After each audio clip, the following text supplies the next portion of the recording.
The Broncos defense played its best game of the season, but it wasn't enough. In the end, it's a 16th consecutive loss to the Chiefs.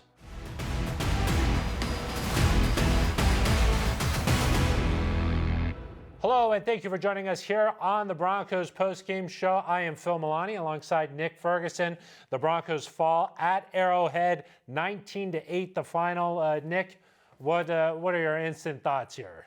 Well, first and foremost, Phil, I mean, you brought it up. The defense came to play on a short week, and you have to ask yourself, where was this performance all year long? I mean, they did a great job, 1 of 5 in the red zone, 4-13 on third downs. And when it comes to red zone, that's where a lot of quarterbacks make their money. The defense stood tall. They gave the Broncos an opportunity to win this game against the Chiefs, but it didn't happen. Yeah, it was tough sledding for this Broncos offense all day long. We can show you some of the highlights here. There wasn't a lot. The Broncos were down 16-0 with 6 minutes to play in the game. Courtland Sutton, though, comes up with this amazing catch and then lands inbounds. It wasn't called good in the moment, but then after the review, it was a Broncos touchdown. They go for 2, obviously. Javonte Williams powers his way in. The Broncos rushed for 115 yards on the night. And despite the offensive struggles, just a one-possession game, the defense had played so well all game long, needs a stop. But on 3rd and 2, it's Rashee Rice. Takes it for 28 yards. That set up a 52-yard field goal. The Chiefs nailed it. And then the last chance for the Broncos here, trying to make something happen. Samaje Perine, it goes off his own knee, causes the fumble there. 19-8 the final. Let's go out to Kansas City and check in with Sidney Jones and Eric Dahl. Thanks, Phil. Yeah, a hard one here in primetime. Eric, let's start by looking at this defense. You know, they bounced back nicely tonight, and they put in a lot of good effort. You know, look at the red zone. They were able to hold the Chiefs to just 1 of 5 in the red zone. What did you see from them? Yeah, admirable effort, like you mentioned, and I think with as much criticism as they've faced Sydney over the last few weeks, you've got to recognize how they played tonight. You know, to hold the Chiefs to 19 points, 1 of 5 in the red zone, about 30% on third down, and really kept the Broncos in this game. And there were plenty of chances where this defense could have folded. It could have gotten out of hand, and they were much better against the run. They were sure tacklers, and like I said, they kept the Broncos in this game, gave them a chance to win. It was undoubtedly their best effort of the season defensively. Definitely. Well, Eric, looking at offense, we saw Russell Wilson finally connect with Courtland Sutton in the end zone in the 4th quarter.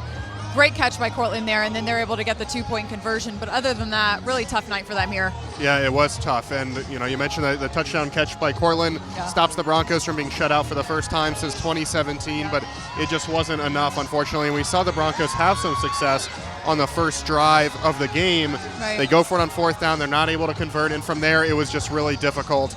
You know, very few passing yards in the first half. A couple of interceptions by Russell Wilson. Obviously, have another turnover there late. But it wasn't enough to threaten the Chiefs most of the time, which was difficult because even with field goals, you probably would have stayed in this game. Yeah. Somehow, the throw to Courtland Sutton gives you a chance there until the Chiefs get that late field goal. But, yeah, offensively, I'm sure they're going to look at a lot of things and see how they can clean them up. The run game, I thought, looked pretty decent at times. You wonder if maybe you stick with that a little bit more, but the passing game for sure has to be cleaned up as we move forward. Definitely. Well, Eric, we'll head inside the locker room here to talk to some of the players coming up. But, Phil, until then, we'll send it back to you. Thank you very much, guys. We're back here in the studio. I'm Phil Milani alongside Nick Ferguson. Nick, a tough one out there today. Yeah, your Broncos find themselves in that very spot where it has to be eating at them from a confidence standpoint. They've been in a situation several times this season, close, tight-knit games, just can't really put it out. And the offense, for the first time this season, they sputtered. But once again, 3 turnovers in consecutive weeks. The game ends on the fumble, this time in the hands of Samaje Perine. And you can see his body language right away that he did not feel great about the situations. And the Broncos, when they watch this film back, they're going to say they had plenty of opportunities, but they didn't take advantage of them. And when you're playing against a team like Kansas City, when you talk about a Super Bowl, 2-time Super Bowl champs, you have to take advantage of your opportunities. So in a short week, the Broncos allowed this one to slip through their hands like sand in an hourglass. Yeah, it feels like all these games against the Chiefs kind of follow this script, where the Broncos, they have a chance to do it. They have a chance to beat the defending Super Bowl champs. But for some reason, like you said, it slips out of their hands. Yeah, know what it sounds like? It sounds like being in the desert and being starving for like 3 days, and you see a refrigerator with food stocked to the brim, but guess what? You don't have a key to get in. You don't have anything to break the glass. That's what it looks like for the Denver Broncos. The opportunity is right there within reach, but they just can't really pull it in and finish the deal. Well, let's hear from Broncos head coach Sean Payton. Here he is after the game at the podium. We play an imperfect game, but I was pleased with.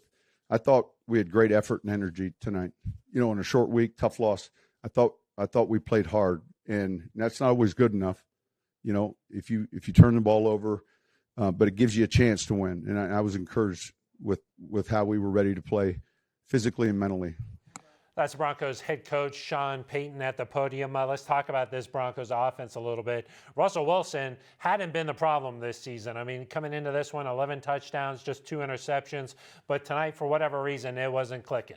Well, you say for whatever reason, we're going to talk about the Chiefs and Spagnuolo's defense, and they, looking at the film leading up to this point, knew that, hey, you can pressure the Broncos on the edges, and they took advantage of it. And the biggest question, especially when you look at social media, heavy criticism once again on Russell Wilson. Was it his best performance? No, it wasn't. But it wasn't all on Russ. And Spagnuolo, you got to tip your cap to the Chiefs. They did a great job taking the receivers out of the mix. Basically what I saw watching the game was a lot of 2-man. And what that means is you got 2 high safeties, and everyone playing underneath is making sure they take away all those underneath routes. So the DBs that were playing underneath, they didn't have to worry about the Broncos taking the top off the defense. Yeah, it's easy to just say, hey, Russ, you didn't do enough out there. 13 of 22, 95 yards, a touchdown, 2 interceptions. But what was it? If you look at the tape, a lot of the wide receivers are covered. There's a lot of pressure on him there. So just a tough night all around for this Broncos offense, especially in the first half. Yeah, really tough for the Broncos in the first half, and that's when I anticipated more outlet passes because the Chiefs seemed like they were committed to making sure that the Broncos can get any passes across the middle of the field, which meant that you have to go outside where there are less defenders and take advantage of that. That didn't happen. I was hoping quicker throws, more rhythmic throws, but it's hard to do that once again when your receivers are covered and pressure is coming off the edges. Yeah, and maybe just a product of playing on a short week too. So and give credit to Kansas City. They did a heck of a job on the defensive side. Chris Jones, one of the best interior linemen in this league, even came off the edge. We saw it tonight too. So here's Russell Wilson after the game. I think offensively, we had some really good things, and then we obviously the 2 turnovers by me is unacceptable. We can't happen. The first one, try to get the Jerry over top of the guy, and he made a play, and then the second one, obviously they tipped it up in the air, which is unfortunate because we had a good play on. But I thought we kept battling, we kept believing, and we did a good job getting all the way down the field to make the game, 8-point game. And unfortunately, it just didn't go our way at the end. Now let's talk a little bit about the good here. This Broncos defense did a great job tonight. We knew coming in Isaiah Pacheco was going to be a problem. The Broncos held the Chiefs to just 96 yards rushing. Only really Travis Kelce was going off tonight for Kansas City. But yes, Phil, I mean, that was what we expected and we wanted because all season long, the Broncos were not good against the pass, nor were they good against the run, averaging 36.2 points per game coming in to Thursday night game. You just say, well, as a team, you have to find a way to stop something. Just take away the pass, force them to run. Take away the run, force them to pass. But they did just that, holding the Chiefs to 96 yards. But once again, like you said, I mean, when you look at Patrick Mahomes and his chemistry with Travis Kelce, 124 yards. The Chiefs finished with 306 yards on the day. Passing, yeah, it's not something that you can bat an eye at, but at least they were better against the run. I saw a team playing with a little more sense of urgency. Yeah, they were flying around out there. Now, the guys were definitely flying around.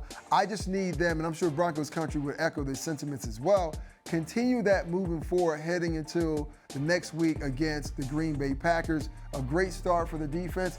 Let's see if they can keep that momentum moving forward. Yeah, maybe this is an opportunity to build a little bit of confidence going up against that heck of an offense. And Kansas City did a nice job, held them to just 19 points and a lot of field goals tonight.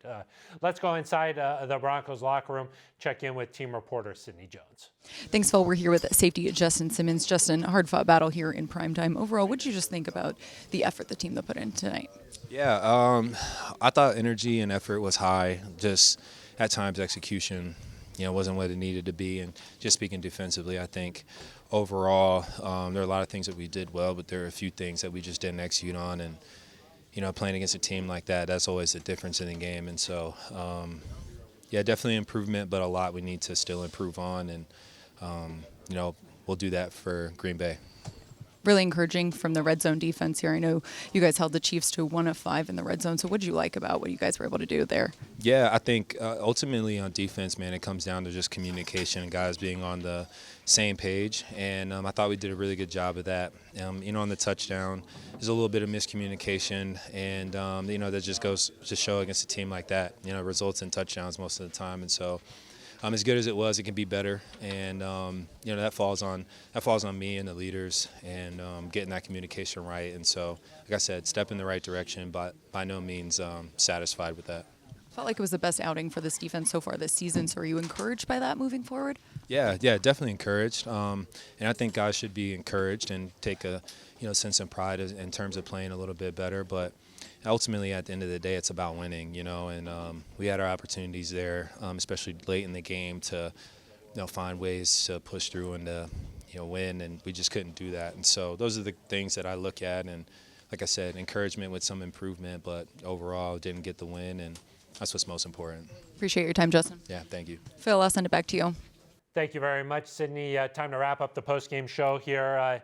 Nick, we knew coming into this one the Broncos couldn't beat themselves, and at times they did that tonight. A couple of batted passes were intercepted tonight, and then the final fumble from Samaje Perine. I mean, you get somewhat of a mini bye. Maybe guys who are injured, they can get healthy, but this is going to be a time where the team and the players are going to have to look in the mirror and say, well, what do we want to be known for as the season moves forward?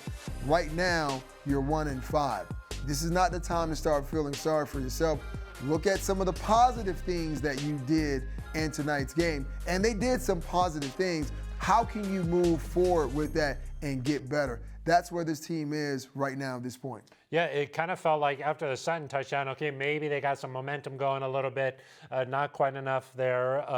And it just seems like if you could just do it all together for one game, we've seen the offense play well, we've seen the defense now play well tonight, just not at the same time.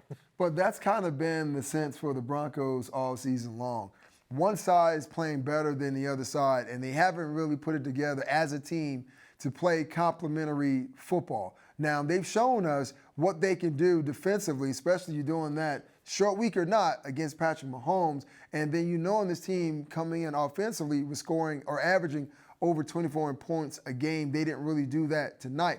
When they needed to move the ball down the field, they eventually got it going, but it was a little too late, and it seemed as though that is the narrative for the Broncos this season, just a little too late. Yeah, flashes, but not for the full game there. Yeah. So a tough one for the Broncos as they fall 19-8, the 16th consecutive loss to the Kansas City Chiefs. That's going to do it for us. For Nick Ferguson, I'm Phil Milani. This has been the Broncos Postgame Show.